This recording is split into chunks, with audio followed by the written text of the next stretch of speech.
most of those US companies that are operating in China, that is, wherever they, even if Okay, they're so here we are. versus, Thank you. So here we are. The first important reason is most global trade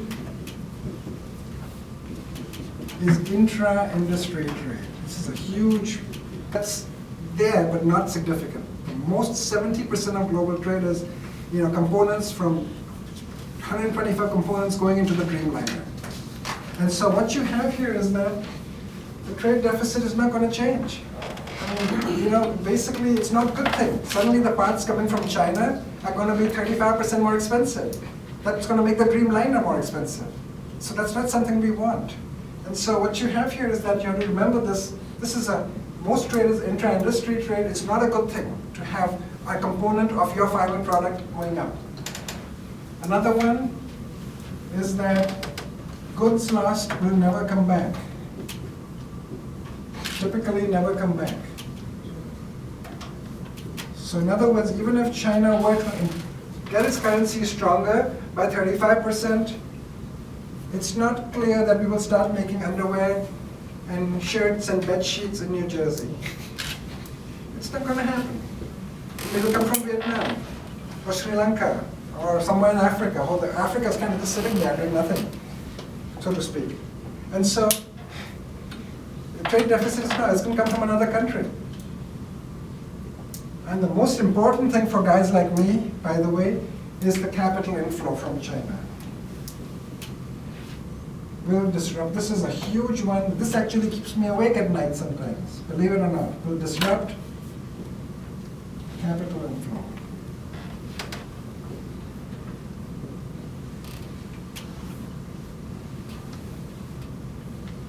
So can you tell me more about this, folks? Well, what's this capital inflow? What are we talking about? most of the treasuries are bought by the Chinese, Yeah. 50% Yeah. or more is owned by the Almost Chinese. some case, almost 90%. So what you have they is, close the faucet and they're... so what happens is this gets this very fragile balance. We buy stuff from them in the US, they take green pieces of paper. We are the only country right now that can pull this off. Foreigners will take green pieces of paper. You know, it's not back to gold or anything. The deficit's way out of control. They'll still take it. You know? And so this is the cave theory. This is still the safest cave. And so what do they do with all those green pieces of paper? Just recycle them back. They lend them back to us. You know, and so until recently it used to be $2.4 billion before the subprime crisis. Then in the 2008, 2009, early 2010, it was $9 billion a day, every work day, coming from China, funding a budget deficit. And so you disrupt this trade flow, you can disrupt the capital flow. And so guys like me worry about things like that. So won't this push gold prices still higher, further higher? Sorry? Will this not push gold prices further up and people will start going to the long-term Yeah, what's happening with gold? And if you go onto my blog, I should put my blog site up. I've been saying gold since 2007, 2008, and those of you who listen can thank me anytime. And by the way, there's a 15% commission. So again, do not ever go to ETFs. They are fake. There's no gold in ETFs. Don't go there. Gold coins, safe deposit box. And again, please note that for me, it's gold coins. But the thing is that I told my class, a reporter called me up and said, Professor Langdana, we heard you've increased your gold holdings. They said, wait. Before you use holdings, you know, we're talking of 9 coins becoming 12 coins. So don't break into my house. So gold holdings, it sounds so impressive, wow. And QE1, 2, but anyway, actually QE5 or 6, there have been many stealth QEs, by the way, which quietly just slipped in. So they're still going on, numbers don't matter. And technically we should be roaring ahead, but it did not happen. We are still kind of dead in the water. So here we are. Here is Obama going, what happened, guys? We were supposed to be there. What happened here? So we're crawling ahead now. Why now? Arguing if it's 1.5% or 1.2% growth. And just another number came out from Ben Bernanke, you know? If it's Bernanke, I'm not here. It bugs me all the time. And so number we might actually be back down in here. So it's not looking good. What went wrong? Huge fiscal stimulus. What happened? Gigantic deficits, way non-sustainable. We're printing money even now as we speak. Low consumer confidence. Wow. So what you have here is kept getting shoved back by low consumer confidence and low investor confidence. Companies are just not investing. That money is coming into Asia. All that money they're putting in is coming back into Asia, so they're not investing there. Cheap money into any of the stuff to jumpstart it in another. So basically, the companies in America have been sitting because we had taxes going up. There was regulation, huge regulation. We can't go into all the detail, but there was after the financial crisis, the housing market crisis, subprime, huge amount of regulation. And not just the suits on Wall Street who should have been punished, if you will, but the pharmaceuticals, the manufacturing, the healthcare, everybody got hammered with regulation. Levels and levels of government regulation. It's quite scary. And so confidence is low, taxes went up, trade war, so we are just jammed right back in here. So what we have here is no ammunition left. In this Keynesian arsenal, click, click, click, empty chamber, no bullets left. It's the weirdest thing. I've never seen anything like this before. No ammunition left. We cannot do government spending. I could have done without those photographs from Mars. I think they really could have, because that's huge. No M, interest rates at zero, printing money is not going to make any difference. It's called a liquidity trap, if you remember. If interest rates are low, if investor confidence is low, you can have low interest rates till the cows come home. People are not going to borrow and build factories and plants and stuff. Japan is like that. Yeah, exactly. Thank you, Chris. Proteges of Ronald Reagan, they all evoke Reagan's name. And Margaret Thatcher, Angela Merkel, European Central Bank, Mitt Romney, who wants to be one of them, our governor in New Jersey, Christie, who wants to be a Reagan, but is definitely, these are the Germans, this is Reagan, and this is Mitt Romney. If he becomes president, this is going to be his world. People like that say that government spending and G and M are useless. This is why the European Central Bank in Frankfurt refuses to allow government spending to go up or to print money. Why is it useless? Can you show me? What would happen in this world if you increased, in this world, if you increase G and M, theoretically output goes up, right? What happens here?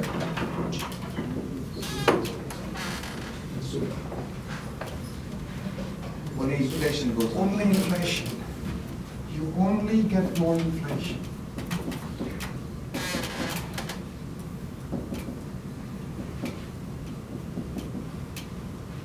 So these guys say this is anathema.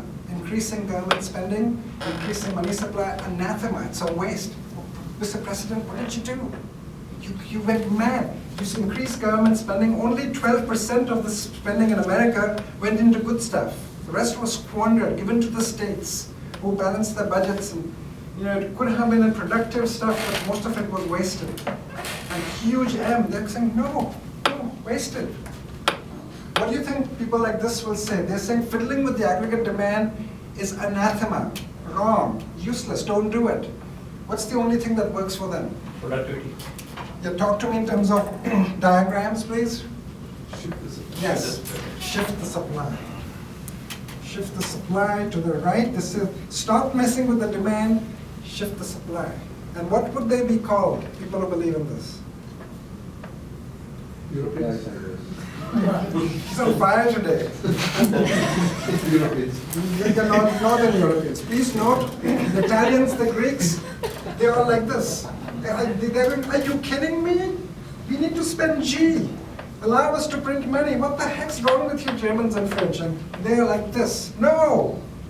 And so that's the problem in Europe. Thank you for the little interjection. Europe, the North looks like this, the South looks like this. It's models in conflict. Come on here, folks. what would you be called if you focused on moving the supply curve and not the demand curve? Supply siders. These are the supply siders. They focus on this curve, and it seems like a trivial thing, but okay, big deal. This curve, that curve, what the heck? So there's a huge difference. How would you move the supply curve? Tell me in plain English. Oh God, did you have to study his notes or something? Or? Was he looking at a blue book or something? And so how to shift? And so here we are, folks, huge business tax cuts. You see where I'm going with this?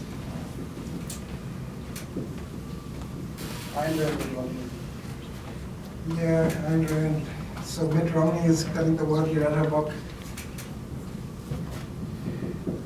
He worries me because he doesn't understand the global aspects. You know, his platform is China bashing, and it's such a dangerous platform. It just bothers me. Huge. I read the book too. It was a weird book, to be honest with you. Huge personal tax cuts. She was fairly confined. You know that she had. Oh, yeah. And I don't think was a big fan of. And so here we are, folks, tax cuts.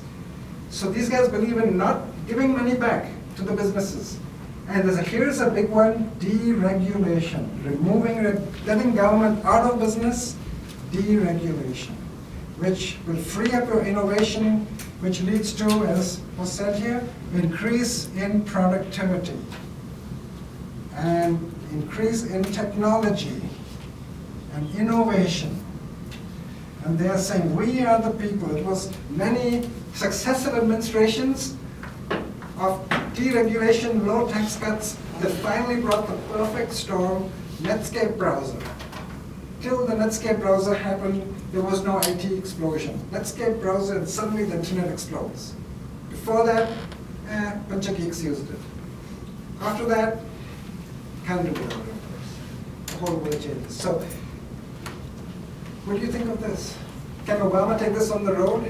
When I mention this, when I speak all over in the United States, you know, South Dakota, Iowa, Idaho, I'm all over the place.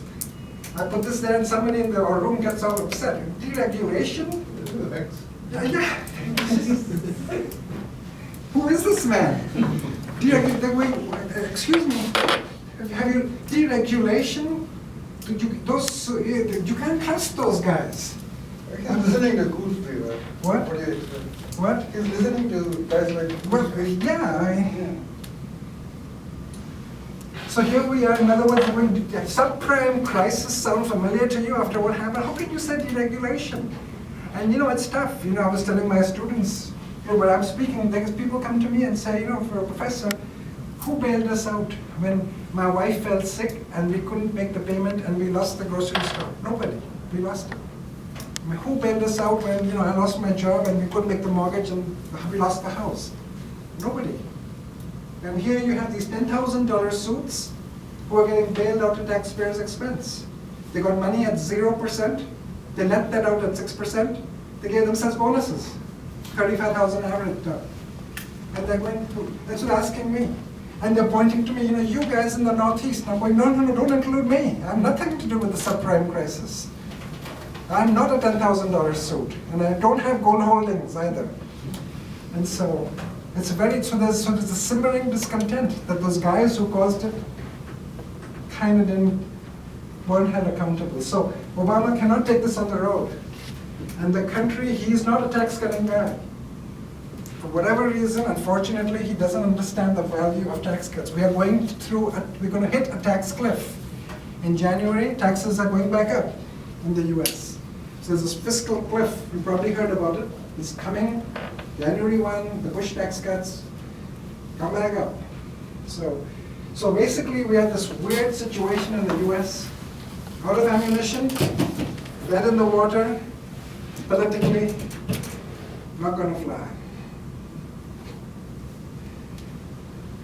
Let me now switch to India, China, and some of the other economies, and then we will swing back to everything. You with me here so far, folks? It's a weird situation. I don't ever remember being in this situation when both models have been maxed out, or both models are kind of lying dead in the water. Does this happen in history before? No, I've never seen this before. And you know, for you, Germany, before the war.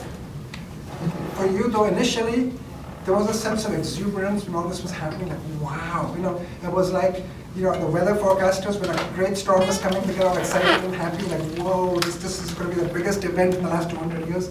But after a few years of that, it became all very soon. It's just depressing. It's like, well, how do we get out of this? Okay, so here we are, so what to do?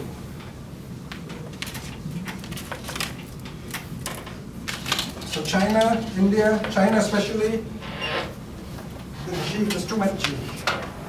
You know, those cities, you've seen those? Whole cities lying there empty. Huge infrastructure lying empty, rotting. Too much G, too much M. China can't do that. So China, India, the same story. So what you have here, very interesting. So here we go, here we are, aggregate demand, Keynesian,